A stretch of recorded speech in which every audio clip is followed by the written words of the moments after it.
बिस्मिल्लाहिर्रहमानिर्रहीम अस्सलामुअलैकुम या अली हक हैदर। उम्मीद करना तुम सारे भरा ठीक हो ते अल्लाह ताला तुहानू सारिਆਂ ਨੂੰ ठीक रखे। जिस तरह कि तुहानू पता है कि पूरे पाकिस्तान दे विच इतलाह दी गई है कि सलाल डैम तो पानी जिहड़ा छड्डिया जाना है ਉਹਦੇ स्पिलवे जिहड़े ने इंडिया वालिਆਂ ने खोलने ने 21 तरीक सी ते टाइम उन्हां दित्ता सी सुबह 9 बजे का। फिलहाल तो असीं गल करा फिलहाल की कि इस टाइम रिवर चनाब में कितना पानी चल रहा। मैं इस टाइम 16 तो 17 किलोमीटर हैड मराले तो थले शबाजपुर ब्रिज तो ऑनलाइन हाँ तुहाडे नाल मुखातब हाँ जनाब। तो अज डेट हो गई जनाब मेरी 23 मई 5वां महीना 2026 तो टाइम हो गया जनाब 6:36 6:36 हो गए जनाब। हुण तुहानू अज की रिपोर्ट विखाईए, यह रिपोर्ट चैक कराओ जी अज की। ये 5 बजे की जनाब रिपोर्ट है, वेख रहे हो तुसीं 5 बजे की 28,926 पानी उत्ते तो 10,326 पानी थले।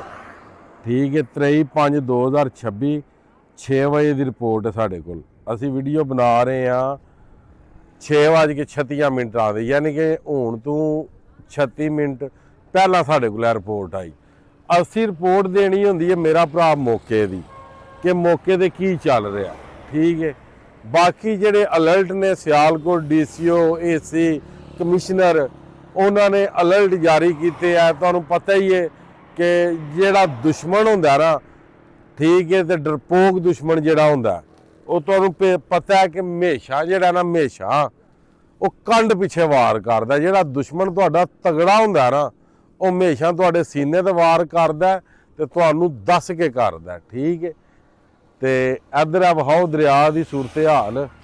यह जेड़ा कि 10,000 पानी हैड मराला तो आ रहा थले, यह ओहदी सूरत हाल है। तो तुसीं वेख रहे हो दरिया दे विच बरेतियां जेहड़ियां ने वो पईयां ने। ठीक है तो बाकी अल्लाह पाक खैर करे जिन्ने भी तुसीं भरा दरियावां ते खास तौर पर रहने वाले हो।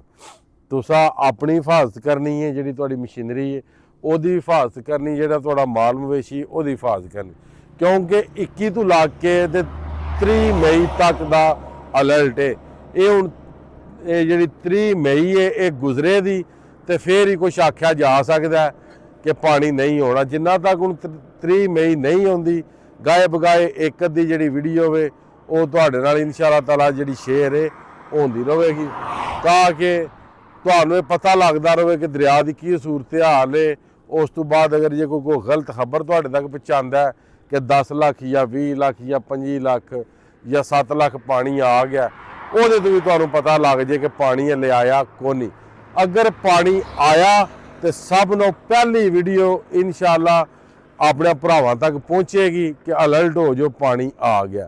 फिलहाल मौसम साढ़े वाले पासे साफ है, मगर 25 तो लैके 26 तक, ठीक है 25 26 27 28 तक महकमा मौसमियात ने उन्होंने भी अलर्ट जारी कर दिता है कि बहुत तेज़ तरीन बारिशां जिहड़ियां ने ये आ रही ने।